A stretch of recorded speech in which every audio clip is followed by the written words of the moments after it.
Welcome to Deep Work Out Loud, the thinking that fuels our life, our work, and our leadership. I'm Julie Harris Oliver. This is the podcast where I sit with another professional coach and we do some work around a single concept, an idea, a piece of inspiration, a topic, something we've seen come up in coaching. If we're really lucky while we're talking about it, we might get a minute or two of what coaching might look and feel like, but we'll see how this goes. It's all an experiment. With any luck, you'll leave with something you can apply and use in your work or your life or both. Today, I'm here with Dr. Matt Kodsi. Matt comes from a background that makes him an ideal coach for executives in a number of industries, both inside and outside of healthcare. After 17 years as a practicing neurologist, Dr. Kodsi took on the role of Chief Medical Officer. He brings what he learned through implementation of an electronic medical record, the COVID pandemic, and a number of other challenges to work with executives as they navigate their own professional journey and build the bridges that will take them further along in their professional path. He also has a background in theater and has recently rediscovered this love, and that is how I know he is my people. Hi, Matt. Hi, Julie. Thank you so much for having me. Thanks for coming. Now, before we dig in, what was your journey to becoming a coach? So it's interesting, Julie, and I've had this conversation with a few people, and the more I've thought about it, a light bulb went on for me that coaching really, for me, has been more of a rediscovery than a discovery. You mentioned my involvement in theater. That goes back more years than I care to count.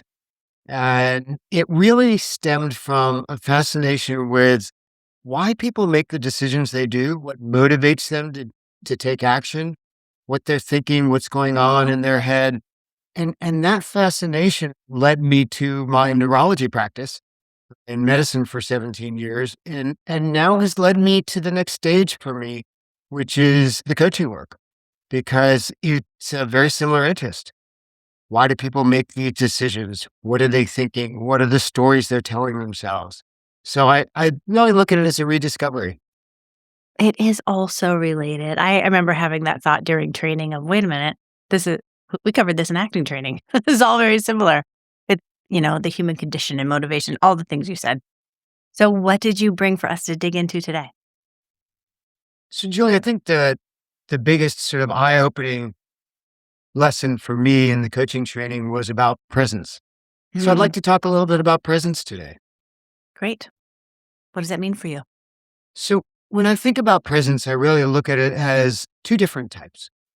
There is the standard presence that we talk about all the time in coaching, which is being present for our clients, being there, being focused, really listening to what they say, and listening for what they don't say as well. And when I look at that, I think about that as an external presence, being present for others. I think in addition to that, there is what I look at as an internal presence. One of the things that we learned at Hudson together was that you really can't take the client any further than you've taken yourself. So if we're going to be present for our clients and listening to them and really hearing them, then before we can do that, I think we have to be internally present to ourselves. We have to know what drives us, what motivates us, what stories we're telling ourselves outside of coaching and during coaching sessions. Really having a deeper understanding of ourselves before we can work with a client to help them better understand themselves. So how did you find that presence? Was that new for you? It's interesting because I think I have always looked at myself as being a very introspective person. Take time to reflect, look inside, think about things. Yet I still got trapped in the same sort of, I think the term rat race, although that's an older term, that everyone else does. I will tell you, Julie, you didn't know me a few years back, but many people knew me as the ultimate multitasker. I rarely focused on one thing at a time, let alone focused on myself. And so although I thought I was present both for myself and for others, I really discovered that I was present for neither. Because you were so busy in your head. Thinking I would do the ahead. same thing. Like I remember when I was working, I would go all day. I wouldn't start to process a single thing until I laid my head down to sleep. And then the whole day would come rushing back to me and then keep me up all night. I do my day twice, mostly filled with recriminations and regret about things that I said because I was just going too fast. I found that I was either thinking, I was never, to say never, I thought that I was focused on the moment when I was in meetings and in conversations, but really my brain was probably 30% thinking about the meeting I just had, probably 20 to 30% thinking about the meeting I was in. And let's do the math there. Hold on. It's going to be, so then about 40 to 50%, yes, thinking about the meeting I was going to have next or all the other things I had to do the rest of the day. So what coaching has shown me is that it was an illusion that I was fooling myself. And it's amazing how many of us live in that world and don't realize what we're missing. Not only in interactions with others, but interacting with ourselves and understanding ourselves. Because you're not even there, really. Right. And the challenge, the real problem is that going at that pace, in a sense, is rewarding. We talk about, for example, I'll tell you something that I had read recently that I had not thought about until I saw it in print. One of the things that I did was I considered myself incredibly responsive. Mhm. And so if I got a text from someone in the hospital, I mean, it was immediate. I could be in a meeting. I could be in a conversation with my wife.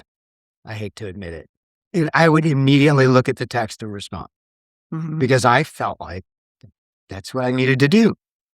What I didn't think about was the fact that that quick response actually activates what are called the reward circuits, in a sense, in the brain, which if you really dig deep, they're the same circuits that are activated by drugs like cocaine.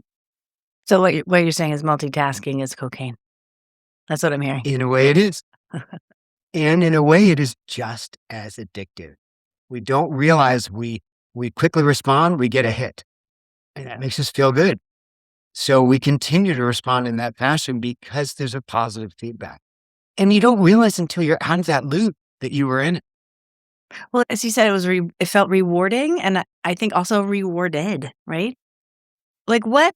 And you said something about how you prided yourself in returning those texts immediately. Like, what was the story you told yourself about your identity, about being that responsive? It's a bit of a mixed bag for me. I mean, I felt like my role when I was in the chief medical officer role, especially if you think about during the COVID pandemic, was to provide support so that everyone else in the hospital, the physicians, the nurses, et cetera, that they could get their jobs done. So I was there to support them. So if I'm there to support that, in my mind, if they need me right away. And I imagine it was that time of crisis, and then that crisis went on for a really long time. And then I imagine you're really addicted to that. Because when things start to slow down, how are you getting that dopamine hit? Right. You continue to behave it. You continue, and there's a balance. I mean, there are times when someone needs you. It's rare. My coach said to me, and he was right. I mean, I wasn't involved in direct patient care. So it's not like someone was calling me because a patient needed medication or a patient was crashing. They needed an answer to a question. They needed to figure out how to do so. That wasn't immediate, didn't need to wait an hour, but it didn't have to be instantaneous. So what do you think you lost by not being really present in those times? It's interesting when you ask me that question because the thing that comes to mind is I had a 360 done when I took on an executive coach who was chief medical officer. And that was actually about 2 years into my role. So I've been doing the job for a while. And that 360 brought out a lot of comments about, hey, we know Dr. Kodsi cares. We know he's here for us. But I'm just never really sure if he was paying attention. Ooh. Yeah, that hurt. So then how did you change that? Or did you? Well, that's the question. I think what I did was at that time was I made sure to talk to the people who had answered the 360 and let them know that I was aware that was an issue and asked them to please feel free to call me out on it because I wanted to be paying attention. I wanted them to know that I was focused, although I still wasn't in the end. I believed I was focused, but I wasn't. So you asked me, what did I lose? I lost the relationships. I mean, I still had them, but they weren't what they could have been. So were you able to make that switch while you were working? Or did you make it look more like you had that while you were working? I think it's a 50-50. I made it a little bit, but I didn't make it enough to really understand what I was doing. So what clicked for you?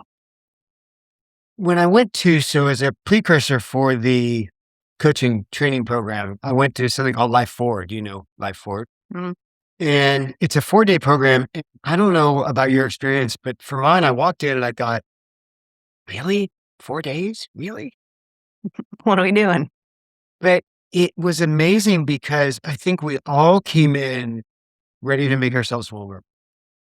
And I was at a point where I was burning out from the chief medical officer work. And I was trying to figure out what's next.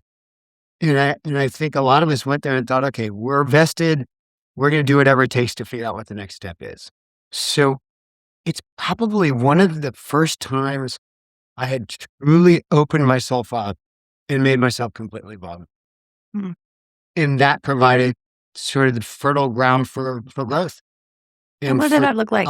What allowed myself to take a step back and look at where I'd been and where I wanted to go and who I wanted to be. And that's when I started to see the change that needed to happen and the change that I wanted to happen. So then how did you make that change? Or did you? I don't want to assume, but you seem pretty present I these days. did. It was challenging at that time. I was still working. So I was working up until November of 24. I stepped down from the role and didn't finish the coaching training until February, March of 25. So I did decrease how quickly I responded, not in a bad way, in a sense. I still was there to provide support, but it wasn't as immediate. It wasn't as instantaneous. But yet at the same time, I'll tell you, Julie, I don't think I really fully changed, or at least nearly fully changed, until I stepped down from the job. Until I took a second to sort of breathe fresh air and really take a minute to be introspective. Hmm. Now I'll throw another one at you. Although Okay. did you have a question? Well, I was just thinking it from if you're working with executives who are currently working and aren't about to step down from their role and do something else, and yet need to figure out presence. How do you work with them on that? This as with any coaching conversation or coaching engagement, the goal really is for the client to get where they want to be. And so I think there's two sides to that question, or to answering that question. If someone doesn't want to change, is happy with where they are, then it's incredibly challenging to work with them in a way that will help them have more presence. Hmm. At the same time, part of the way I look at coaching work is to ask the client where they want to be. And then they may not realize or see the barriers or the behaviors that are keeping them from getting there. So part of our job as coaches, and as we've said at Hudson, is to make the unseen seen. So to help them or to work with them so that they're able to see the things that they're doing that really are impeding them from getting to where they want to be and from being who they want to be. And Hudson opened my eyes to see that. And so I did make changes. I think, and I said to my wife, it's funny, actually, the person who took my role is now retiring. And we joke the job is posted, although I will not. Already? It's a long story. And so I have said to her, I would be a very, very different leader today than I was a year and a half ago. Were you tempted to go back? No. Okay. I'm not. But I am certainly tempted to help those who are still in that world. I mean, that's the goal, is to, what's the word, in a sense, we build walls and we build bridges, is the way I think about it. And unfortunately, we often build more walls. And working with a client is opening their eyes so that they can see the stones that they have used to build those walls, to basically get in their own way, so that they can then take that wall apart, brick by brick, and use those same stones to build a bridge. And they use that bridge to cross over to be the person they want. That's such a lovely metaphor. And also, speaking as a patient, I want my doctor fully present. And so many times you go in and they're thinking about who knows what, but except you, if you could have their attention for a full however many minutes they can give you. It's such a different experience than someone who's flying by and making notes and making decisions when not necessarily you even feel seen. Very much so. On that front, you've asked me what's opened my eyes and what's changed me. There's another experience where I was a patient. So, I joked with my friends. I said, don't step down from your job because bad things happen. Well, about 2 months after I stepped down from my chief medical officer position, I started to have back pain. Who doesn't have back pain? They got dramatically worse over a course of several weeks. And turned out it was a cancer. It was Mm. lymphoma that was growing in one of my backbones. And so I had an opportunity to see the world from the other side and to be in the hospital, chemo, inpatient treatment, other things. And I will tell you, if there is one thing that helps you appreciate the value of presence and presence for every moment, is when you have an occasion where you're not sure how many moments you'll have left. Hmm. I feel like we should say that you're through it and you're fine. Yes, I should do that. So, how far out now? Oh my gosh, time flies. Last chemo was in April, so gosh, 8 months out of chemo and 7 months out of radiation.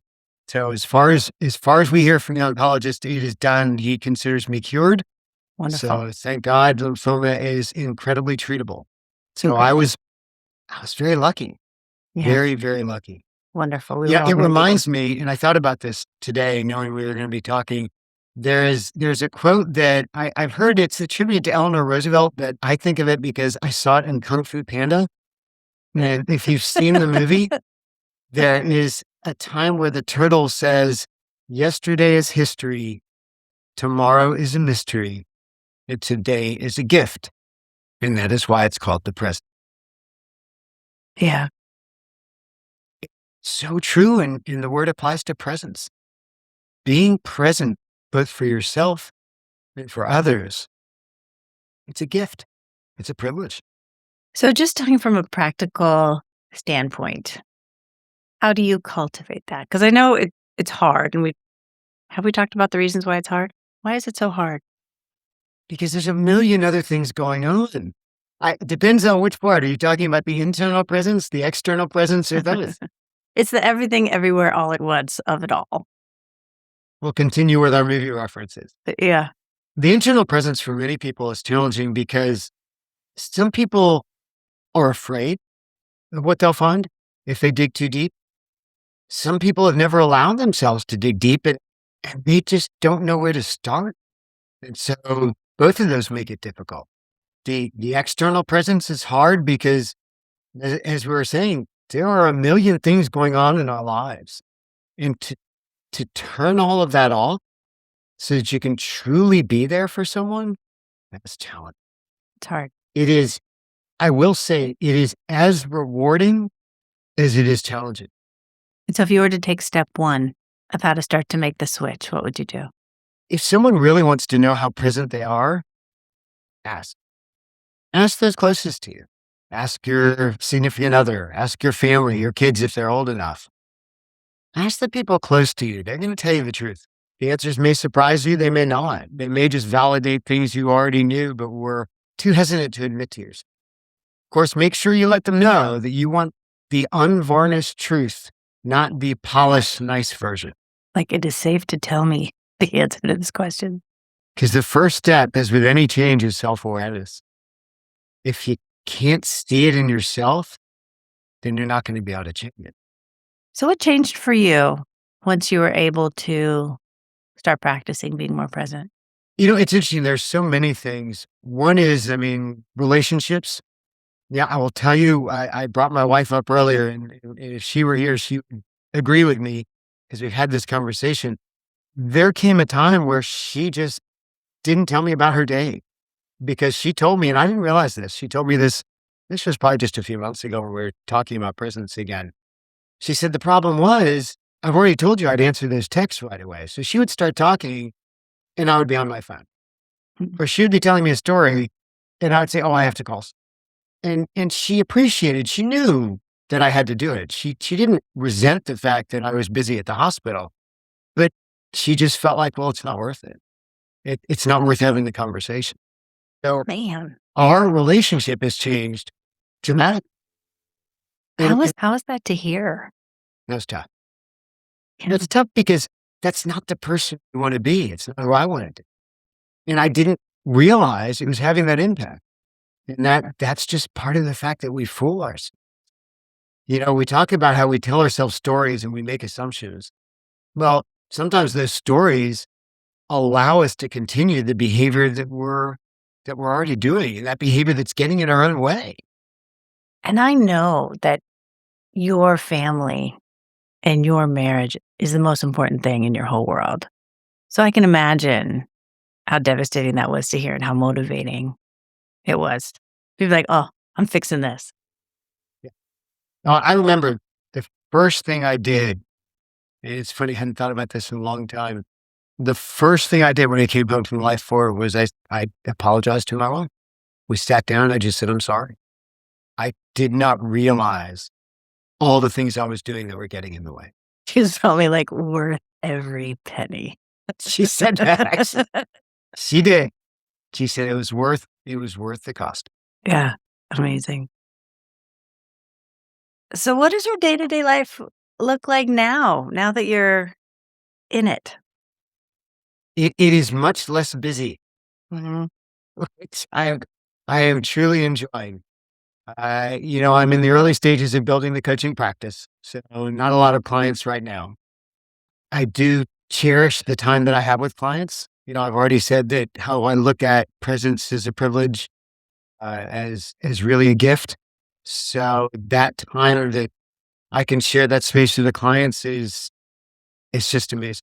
It's just incredible and so valuable. And when I'm not sharing it with the clients, I'm sharing it with my family and getting all the things done that we hadn't done in the house in several years. Catching up. Do you have a practice that helps you drop into that space? I take, I would say a few minutes. It varies from a few to 10 to 15. And I remind myself of exactly what I've just said. What a privilege it is to be in this space.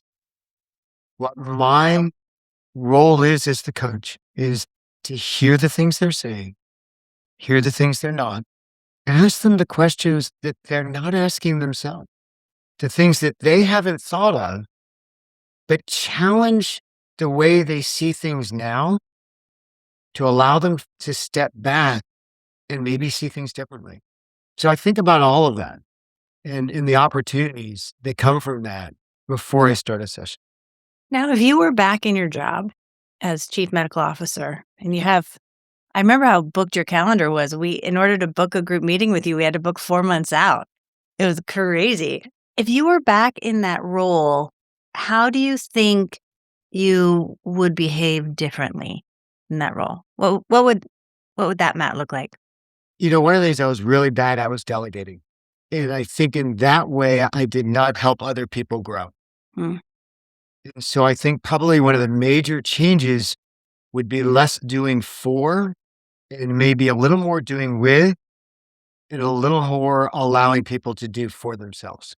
They knew that they had a safe place to land, Mhm. that if things didn't go well, they could always come back. But we feel it's easier often to just do it ourselves. So we do it. I think we forget so often once you're in that role, your whole job is making everybody else better. And I looked at my whole job as being there to support them. But my definition of support was probably doing more than I should have. Let me take it off your plate. Let me make it easier for everybody. Yeah. And how do you think your attention would be different now?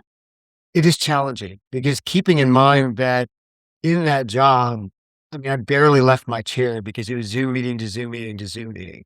I think what I would do would be to work to change the culture. Oh, Because if we don't change the system, then the system doesn't reinforce that sort of presence. I'm going to push back on you a little bit. Go ahead. Knowing the part that you could control would be you. Would you be present differently in those meetings And not having 3 meetings at the same time. Yes.